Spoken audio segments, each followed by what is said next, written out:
It's Thursday, July 24th, 2009. I'm your host, Peter Busch, and this is the Morning Swim Show interview segment. All this week, we've been breaking down the different strokes of the races from the World Championships next week in Rome. Today, we're going to focus on breaststroke. Swimming World Magazine senior writer John Lohn will join me, as he has all week, to break down the events. And before we get to that, let's hear a quick word from our sponsor, the Swim Champions Fitter and Faster Tour. Hi, I'm Ben Wildman-Breener, and in my professional opinion, you should come to the Fitter and Faster Tour. Visit swimchampions.com.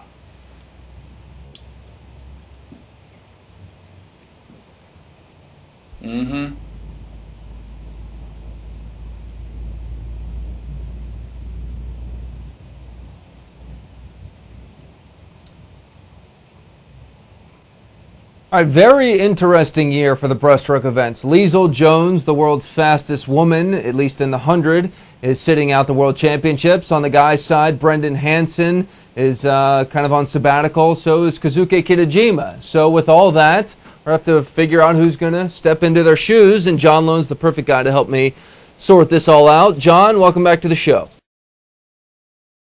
Good to be back again. All right, so on the women's side, Rebecca Soni's obviously the A standard without Lohn Jones in the mix. But there's some other girls who are up and coming. Anna Mae Pierce from Canada, and who knows, Casey Carlson from the U.S. Where do you see this 100 going?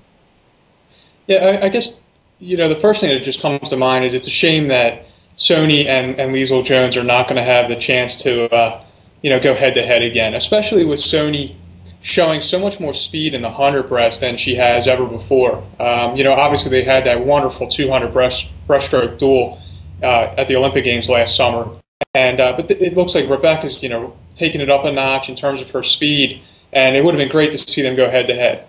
Can't have that happen, so we'll move on.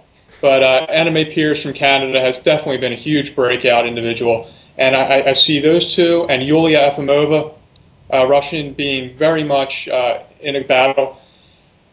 For so long, Lohn Jones has been untouchable in terms of her times in this event. 105s consistently when nobody else could. And as nuts as this might sound, Rebecca Soni might go 104. And that would, in my estimation, be good enough to win. I don't know, maybe I'm just surprised that she has shown this speed all of a sudden.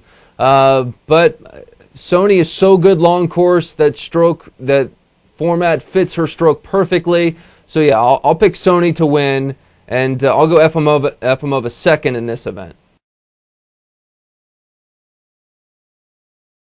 Yeah, and that's a fair. I mean, she's had a tremendous summer, Efimova. I mean, she's had, I believe, a couple of 50 breaststroke world records wiped out. She's been 105.80. Pierce has been 105. The other, I guess, youngster from Canada is Amanda Reason, and I think she just broke the world record in the 50 breaststroke. We'll see what she has. And then the United States has its own young gun in itself, in Casey Carlson, 106. It's going to take 105 mid to medal in this thing, which is, like I just said, I mean, that used to be Lohn Jones territory and Lohn Jones territory only. And now that's just how much the event's changed. And how about this? I think it's going to take a 219 to win the women's 200 breast. Rebecca Soni and Anna Mae Pierce have both gone 220. And I think one of them breaks that barrier. It wouldn't shock me in the least. I actually thought, watching last week Nationals, that, as Rebecca turned for that last 50, I thought, okay, well, here is your 219. And she, slowed a little bit compared to her last 50 from Beijing. But, Rebecca Soni didn't need to be in peak form in Indianapolis. She'll be in peak form in Rome. And, yeah, it's going to take 219, especially with the way Pierce has been swimming. You never know what Mirna Jukic could do, the Austrian. She's obviously a talented individual, European champion. We'll see what shakes out here. All right, on the men's side, odd year with the two mainstays of men's breaststroke for the past few years, Brendan Hansen and Kitajima, out of the mix this year.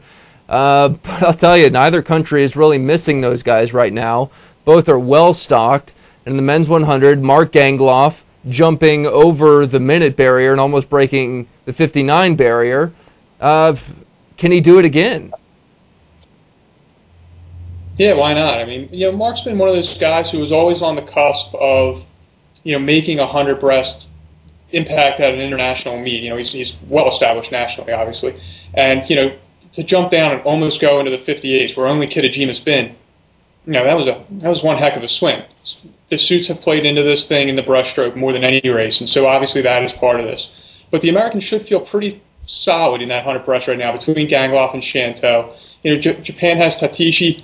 Where Alexander Dale-Een is, who is the silver medalist from Norway, I mean, he's not even showing up in the world rankings right now. Perhaps he's taking a year off. There's been nothing said really about him. You got to throw another guy in there, Cameron Vanderberg from South Africa. Obviously a speed guy in the breaststroke, more so for the 50, but he's been a 5,900 guy. And this is wide open. It's just going to be really different without Kitajima and Hansen battling at a world champs. We've been used to seeing this since 2001. So that's 4 straight world champs where they've dueled it out. And, we're going to be missing that aspect. Do you think anyone breaks Kitajima's world record in the 100, and do you think Gangloff will win? I think Gangloff's capable of winning. I think this is one of those events that is pretty open. Gangloff's been 59.01, and Henrique Barbosa from Brazil's been 59.03. So those guys are within a tenth of Kitajima's world record. So, yeah, they're within shooting range of it. I don't think they'll get it. I think the one we'll see, and I guess we'll start talking 200 breast now, is Eric Shantou take down Kasike's record in the 2 breast, which is 207.5. Wouldn't that be a story, seeing Shantou break the world record? I mean, does it get any better, in terms of a feel-good story? I mean, Dara's obviously a feel-good story in terms of, proving, as her book says, age is just a number. I mean, she just denies the odds there. But Eric Shantou, to be diagnosed with cancer right before your Olympic trials, to deal with that, to have it addressed, and then to come back and to be swimming, best times, I mean, that gives you chills. It's just a tremendous story, and you have to appreciate what the work he's put in, and you have to root for the guy. I mean, would it be any better than seeing him go 207 low to break that? That'd be awesome. All right, I'll go with you on that one. I think Shantou breaks the record in the 200. I think Henrique Barbosa, this is his best event.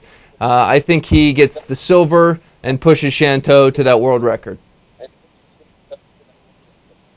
Yeah, I think behind Eric, I think the Japanese have some solid guys there. Who knows? What's Danny Yurta going to do? The Hungarian kid who's been around forever. I mean, he was the silver medalist at the 04 games. At one point last year in Beijing, broke the Olympic record in the 200 breast, was a 208 guy, and then did not medal in the final. But, Danny Yurta, if he even steps onto the block, you got to put him in the mix there too, because he doesn't fade. That's a guy who just comes at you the last 75. All right, John, thanks for breaking down the breaststrokes with us. Tomorrow, last day, we'll do IMs and relays. That sounds good, Peter. Thank you. All right, it's John joining us again from his living room. Our thanks to the Swim Champions Fitter and Faster Tour for sponsoring the show. We'll see you tomorrow. I'm your host, Peter Busch, telling you to keep that head down at the finish.